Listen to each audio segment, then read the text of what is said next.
All right, Dr. K. This guy's the shit. Quick summary on relationships and kind of my perspective. I think that I've had the privilege of looking at a lot of different relationship perspectives, both from sort of like hard science research, including brain scans, doing therapy with people who are in healthy and unhealthy relationships, and even culturally, like looking at people who are in arranged marriages versus love marriages. And what I've sort of found is that there's one thing that we're really missing, especially when it comes to online dating. And that's this idea that, like, whether I'm happy in a relationship or not does not just depend on whether my partner checks the boxes. It depends on my own flexibility and my own willingness to be happy in spite of not getting what I want. And the more that we move towards online dating and an overabundance of choice, the more we have this idea that, okay, if I find the perfect person, if they check all the boxes, then I will be happy. And That's my mistake. And that comes from an ambitious mindset. I'm really ambitious. And sometimes that also translates into my relationships where I want unrealistic things. And and it's almost like you gotta pause your natural tendencies when it comes to other human beings because they're not like a job that you could just change like that. You can't change people, and I feel like I made that mistake. we assume that getting what we want is what makes us happy, whereas I'm not so sure that that's the case. For the record, I'm not saying that arranged marriage is superior to love marriage or that love marriage is superior to arranged marriage or that there aren't arranged marriages that end very, very terribly. What I'm talking about is for all kinds of long-term relationships that I've seen, what floats to the surface in terms of determining whether that relationship is successful or not.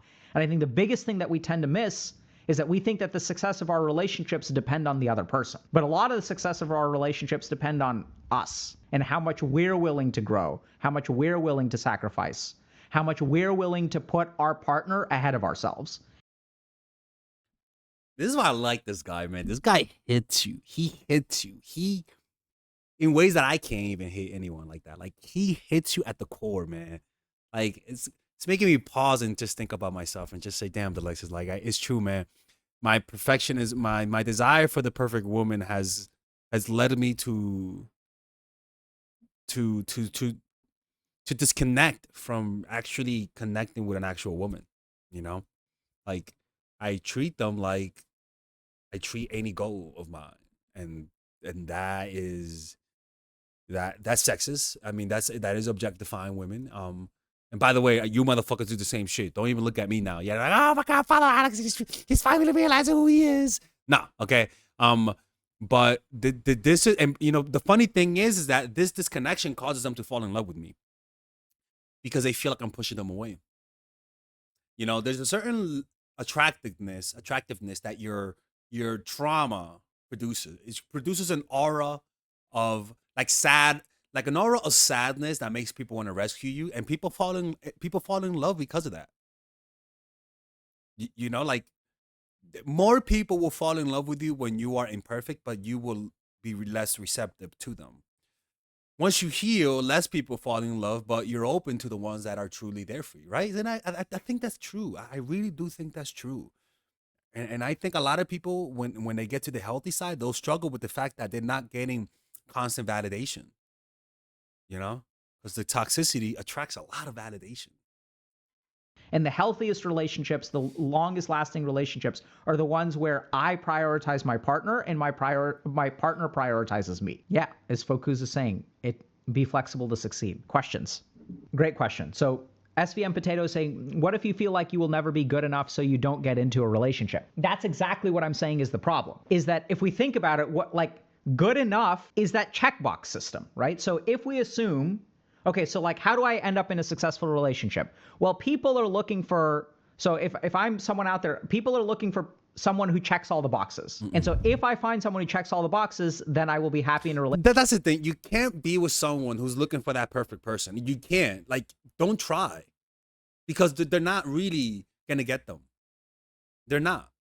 The only ones that are gonna get are those who keep them at a long enough distance for them to create the illusion that they are, who they think they are, and fall in love with them. But in reality, they're not really falling in love with them because that person will walk away and they'll be left with a phantom with no body. Meaning the other person, like wait, there's I can feel them, but they're not there no more. So they just fall in love with a phantom. you know? And I've done that. I've fallen in love with a phantom, and falling in love with a phantom will cause you to not see the good ones that are in front of you because you're just stuck in the past. Relationship, and the relationship will be successful. Hello. Now let's put ourselves in the shoes of someone who is trying to check the boxes, right? So I want to be all these things so I can be successful in a relationship, so that people will pick me. My whole point is that people who are successful in relationships don't necessarily have to check the boxes when we start out. And that becoming a good partner is not something that, it's not like you're a finished product. It's not like you get made in the factory and then shipped out to be purchased as the perfect partner, right? And so like, if you're like, oh, I'm not great, like I don't have a job, I don't, like maybe I'm short, like maybe I'm not as physically attractive, maybe I'm a little bit out of shape, maybe I have an addiction that I'm dealing with, or some kind of depression, or maybe like, there's What's funny is that these things don't push people away. Actually, you're gonna attract the rescuers, right? So it's crazy how our flaws to other people become attractive because it becomes something that they can fix to validate their self-esteem, and they'll just fall in love with that part. They're not really falling in love with you though. As soon as you get fixed, now they're bored.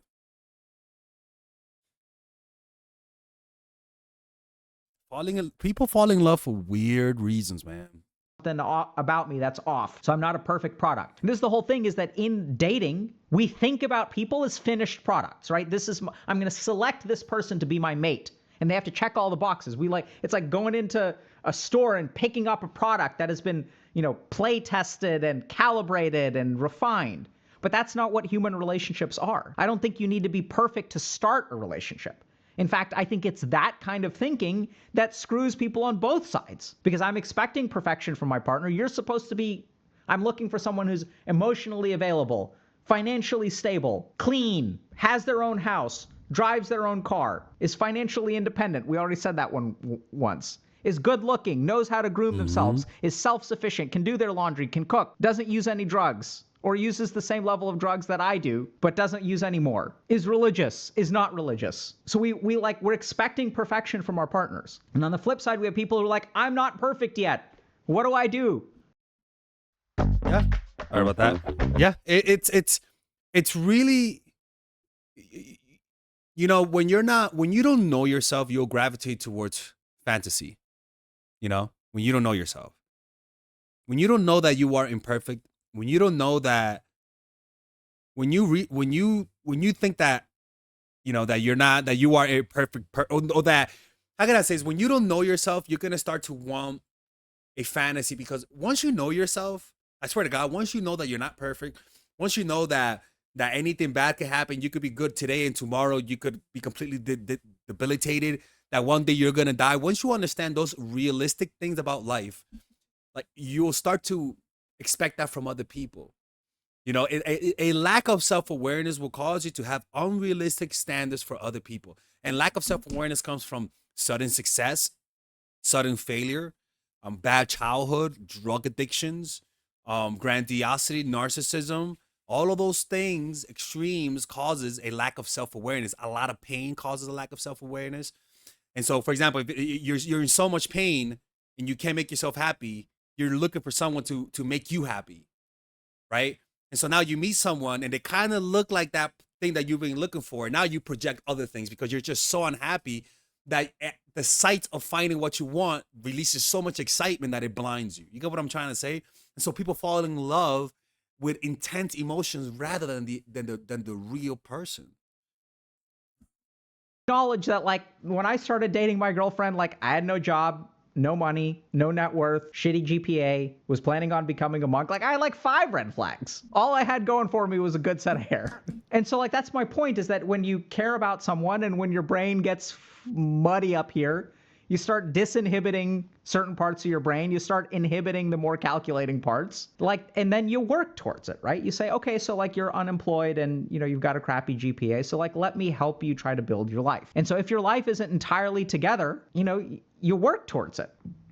I make one comment about hair and chat goes wild. Okay, someone's asking, what do you think about getting back together with your ex? So here's what I'd say, not knowing anything about the situation. Let's talk about exes for a second. You should only get back together with your ex if both of you are committed to working on the problems that made you exes. It's not about them having changed or you having changed. Both of y'all have to be committed to fix whatever crap caused y'all to break up in the first place. And if people are committed to that change, then it's not a bad idea, knowing nothing else about the situation. But if people aren't committed to that change, then you're in trouble. Ami the pleb or Amy the pleb is saying, what if you feel like you don't have the capacity to help the other party? Then I don't think you're ready for a relationship, right? So the thing about a relationship is that, remember that it's on equal footing. So let's talk about another relationship that is problematic. So sometimes we have a relationship between a broken person and a whole person. One person who's got their crap together, another person who doesn't have their crap together. So these relationships can start out very lopsided, right? Because one person is doing the caring of and one person is being cared for. And that can be okay for some amount of time. So like those, I've seen those relationships actually work out, but the goal there is that,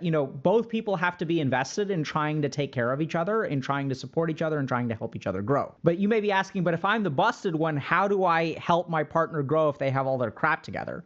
Well, you help your partner grow and you support them by investing heavily in yourself so that they don't have to carry all the time, right? Like it's in recognizing that, okay, the thing that I can do the most for my partner right now is in taking care of myself and getting myself into such a place where they don't have to take care of me. And that's really how people fall in love. This is what he's talking about is genuine love. Think about that.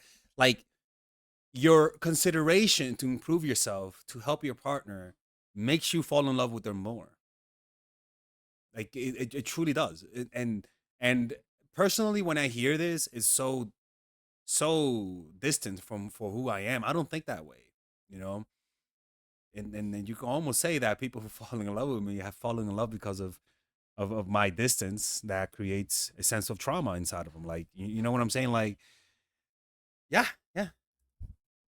Where I can start taking care of them. And that's the whole point behind a relationship is that y'all share the load. And so if you're not carrying your part, the best thing you can do to help your partner is to start carrying your fair share and really focus on yourself. And I think that works out great. Now, this person said, I recognize I actually kind of reversed what I was saying, but they were sort of saying like, what if I can't take care of someone? So I would be super careful because if you're not in that situation where you really can't take care of yourself, you could be setting yourself up for one of the many other lopsided situations that don't end well. So we shared the side that goes well, but here's what can happen a lot of time. One thing that happens is that the relationship becomes dependent, where one person is always doing the lifting and one person is always doing the receiving. Then we feel love, right?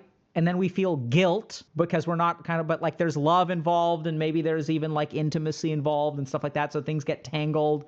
And then we get into complacency of dependence, which is very, very common. My partner never does the laundry, never does the sheets, never cleans the house, and I just do everything for them. Or my partner doesn't get a job, is home all day, is depressed, and I support them. We can fall into this like dependency relationship very, very rapidly. And then sometimes why don't people leave those relationships? Well, it's because I don't know if you'll get this, but people are afraid of being alone, right? Sometimes we're in a relationship with someone who's very dependent on us and we think that like if we don't want to give up on love, we don't want to be a bad person, we don't want to abandon them. And by the way, if we abandon them, am I ever going to find anyone? So there are all kinds of problems that end up with when we've got this kind of like imbalanced relationship. Yeah, yeah. It's crazy how people fall in love with the drama, with the incompatibility, with the attempt to make this work.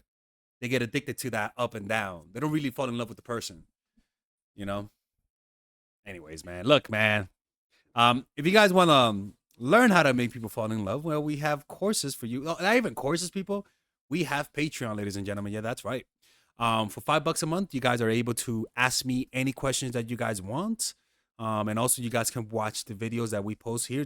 Tomorrow, we're going to be uploading a video, which is how to appear dangerous. It's a strategy to sort of deter people from disrespecting you and increase your aura. Before that, we posted a video when you push them away, they start chasing, the art of seduction breakdown. Do this when they're falling in love and when they're falling out of love. And so we post a lot of videos that we don't post here. So if you guys want to support the channel, check us out on Patreon for $5 a month with just a coffee that's gentrified. You guys can support this channel. See you guys later. Take care. And if you guys want to work with me one-on-one, go to mindfulattraction.org.